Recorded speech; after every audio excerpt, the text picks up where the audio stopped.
এটা ডাঙৰ শব্দ হৈছে সন্মান। কিন্তু সন্মান আপুনি কাক কৰিব? আপোনাৰ সন্মান কোনে বুজি পায়? যিজনে আপোনাৰ সন্মান বুজি পায়, আপোনাৰ সন্মানক মূল্য দিব বিচাৰে বা জানে, সেইজনকহে আপুনি সন্মান কৰিব। ব্যক্তিগত অভিজ্ঞতাৰ পৰা কৈছোঁ, আপোনাৰ ব্যক্তিগত জীৱনত হওক বা আপোনাৰ প্ৰফেশ্যনেল জীৱনত হওক, আপুনি এনে এচাম মানুহ লগ পাইছে যি চাম মানুহে কেৱল আপোনাৰ বেয়াটো চিন্তা কৰে। সেই চাম মানুহক আপুনি সন্মান দিয়াৰ পৰা আঁতৰি থকাটো আপোনাৰে উচিত হ'ব বা মংগল হ'ব। কিয় কৈছোঁ সেই চাম মানুহৰ কথা আপুনি শুনক। এচাম মানুহ আছে, আপুনি দেখিব, আপুনি হয়তো জীৱনত লগ পাইছে।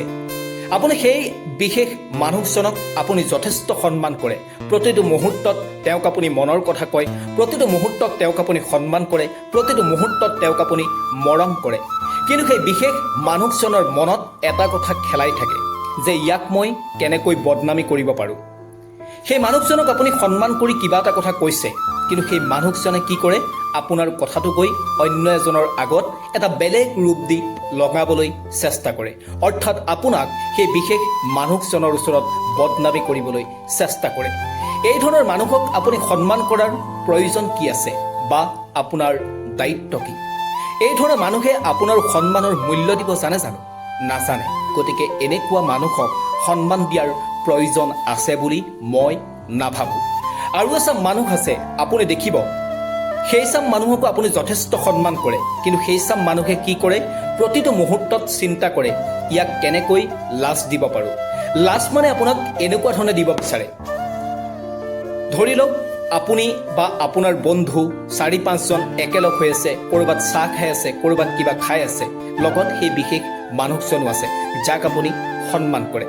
কিন্তু সেই বিশেষ মানুহজনৰ মন মগজুত খেলাই থাকে যে ইয়াক মই আজি এই 5জন মানুহৰ আগত কেনেদৰে লাজ দিব পাৰোঁ। তেওঁ মন মগজুত সেই কথাটোৱেই খেলাই থাকে। তেওঁ লক্ষ্য এটাই, আপোনাক কিবাকৈ বদনাম কৰিব লাগে, আপোনাক কিবাকৈ সমাজৰ আগত বা অন্য 5-6জন মানুহৰ আগত লাজ দিব লাগে।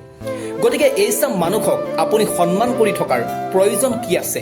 এই চাম মানুহে আপোনাৰ সন্মানৰ মূল্য বুজি নাপায়, সন্মান কি বুজি নাপায়। গতিকে এনেকুৱা মানুহক সন্মান দিয়াৰ কোনো প্ৰয়োজন নাই। এই সন্মান বোলা বস্তুটো এটা ডাঙৰ শব্দ। এই সন্মান আপুনি নিজৰ লগত ৰাখক, আৰু যিয়ে আপোনাৰ সন্মানৰ মূল্য দিব জানে তেওঁক আপুনি সন্মান দিয়ক।